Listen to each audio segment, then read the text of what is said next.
ठिकाणी जाऊन सांगितलं दादा नंद के घर आनंद भयो मुल्या बरोबर मुलगा झाला मुल्याबरोबर 20 वर्षाच्या मुलासाठी नंद बाबांनी उडी मारल्याने सांगितली आज सर्व आपल्या राज्यामध्ये नगरीमध्ये उत्सव करा आणि उत्सवाकरता त्या ठिकाणी सर्व गोप गोपाळ धावायला लागले सर्व नंद बाबाच्या वाड्याकडे आणि मोठ मोठ्याला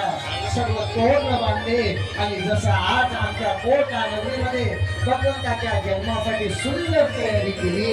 एक वेळा त्या सर्व माझ्या तरुण बहिणीसाठी आणि त्या भावासाठी सर्वजण टाळी वाजवा मला जोडतात आणि घरचं काम तर कोणी करतो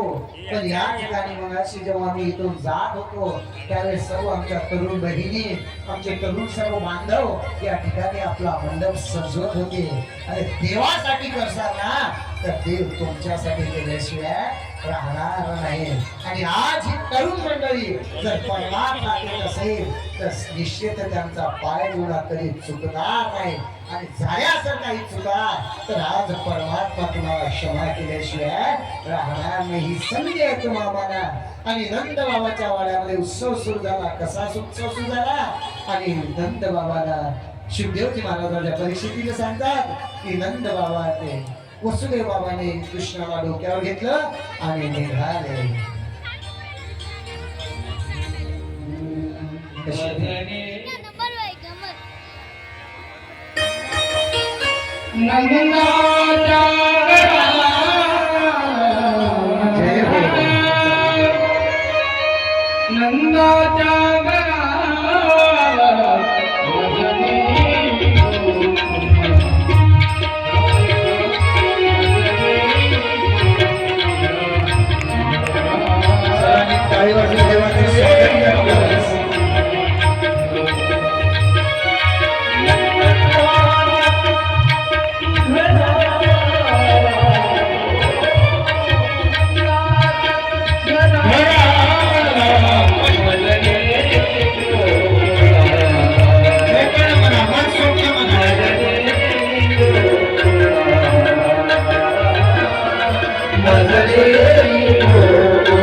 लग्न आहे माहितीये का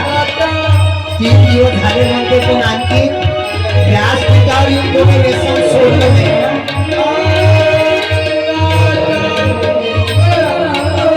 आता तरी पुढे हात नका करून आशा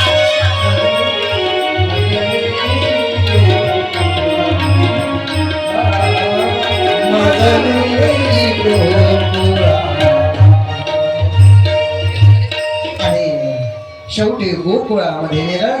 आणि गोकुळामध्ये एवढा उत्सव सुरू झाला जसा उत्सव आज आमच्या कोटा नगरीमध्ये अतिशय सुंदर महाराज यांनी एवढं सुंदर नियोजन केलं आणि आज तो आनंद आपल्याला घ्यायचा आहे सर्वजण आपापल्या जाग्यावरती उभे राहा आणि वेळ गमावू नका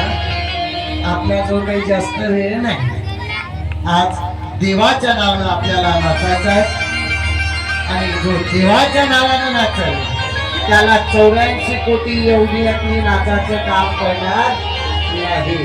पण जर देवाच्या नावानं जर नाही नाचलं तर संसारात मग नाचल्याशिवाय दुसरा पर्याय राहणार नाही ना पण किती आनंद झाला जो आनंद आज माझ्याकडे लक्ष देवा जो आनंद आज आपल्या